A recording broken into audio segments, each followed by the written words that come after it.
Welcome to NITI சுவை விருந்து. இன்றைக்கி நம்ம ஓணம் ஸ்பெஷல் அடப்பிரதமன் பாயசம் தான் எப்படி பண்ணுறதுன்னு பார்க்க போகிறோம். இது செய்கிறதுக்கு நீங்கள் 15 to 20 மினிட்ஸ் டைம் தாங்க எடுத்துக்க போகிறீங்க. அதுவும் ரொம்ப டேஸ்டியாகவும் இருக்கும். இது எப்படி பண்ணுறதுன்னு பார்த்துடலாம் வாங்க. நம்ம அடப்பிரதமன் பண்ணுறதுக்கு ஃபஸ்ட்டு பாலை காய்ச்சி எடுத்துக்கலாம். நான் 1 லிட்டர் பால் காய்ச்சிருக்கேன். இதில் 1 லிட்டர் பாலுக்கு நான் 1 கப் அரிசி அடை நான் எடுத்துக்கிறேன். அரிசி அடை தாங்க நான் இன்றைக்கி யூஸ் பண்ணுறேன். இப்போ கடையில் பார்த்திங்கன்னா நிறைய வேரியன்ஸ் இருக்குது. இப்போ பார்த்திங்கன்னா அரிசி அடைன்னு தனியாக விற்கிறாங்க, கோதுமை அடை விற்கிறாங்க, அதுக்கப்புறமா மைதா அடை, அப்புறம் பாயசம் மிக்ஸ்னே விற்கிறாங்க. அதாவது அடப்பிரதமன் பாயசம் மிக்ஸ்னே விற்கிறாங்க.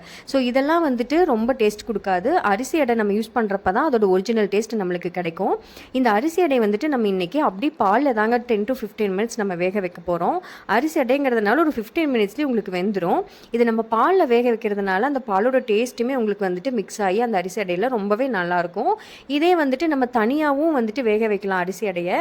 பட் இந்த டேஸ்ட் அதில் உங்களுக்கு கொடுக்காது. அதை வேக வச்சு அதுக்கப்புறமா நம்ம பாலில் மிக்ஸ் பண்ணுற டேஸ்ட் பார்த்தீங்கன்னா இதோட டேஸ்ட் உங்களுக்கு கொடுக்காது. அதே மாதிரி நீங்கள் மிக்ஸ் பண்ணி விட்டுட்டே இருங்க நீங்கள் வேகிறப்போ. ஏன்னா நம்ம சின்ன சின்னதாக இருக்கிற மாதிரி பார்த்து வாங்கியிருக்கோம் இல்லைங்களா அரிசி அடை. ஸோ அதனால் அதை அடிப்பிடிக்காமல் இருக்கிறதுக்காக மிக்ஸ் பண்ணி விட்டுட்டே இருங்க. அதே மாதிரி பாலும் பார்த்தீங்கன்னா பொங்கு வராத மாதிரி நீங்கள் அடுப்பை சிம்லேயே வச்சுட்டு நல்லா மிக்ஸ் பண்ணி விட்டுருங்க. இப்போ பார்த்தீங்கன்னா ஒரு 20 மினிட்ஸ் இருந்துச்சுனாவே உங்களுக்கு நல்லாவே வெந்துருச்சு. இப்போ பாருங்கள் நல்லாவே வெந்துருச்சு அரிசி அடை எல்லாமே. நீங்கள் பாலோட கன்சிஸ்டன்சி திக்காக இருக்குன்னு ஃபீல் பண்ணிங்கன்னா இன்னும் கொஞ்சம் பால் கூட ஆட் பண்ணிக்கோங்க. அப்புறமா நம்ம சுகர் ஆட் பண்ணிடலாம். நான் இன்றைக்கி நாட்டு சக்கரை தாங்க ஆட் பண்ணியிருக்கேன். நீங்கள் ஒயிட் சுகர் கூட யூஸ் பண்ணிக்கலாம். நாட்டு சக்கரை கொஞ்சம் ஹெல்தி அப்படிங்கிறதுனால நான் இன்றைக்கி நாட்டு சக்கரை ஆட் பண்ணியிருக்கேன். அடுத்தது இந்த மாதிரி கன்சிஸ்டன்சியில் வந்ததையுமே நம்ம முந்திரி திராட்சையை ஃப்ரை பண்ணி நம்ம இது கூட சேர்த்துடலாம். நான் வீட்லேயே ரெடி பண்ண நெய் தாங்க யூஸ் பண்ணியிருக்கேன்.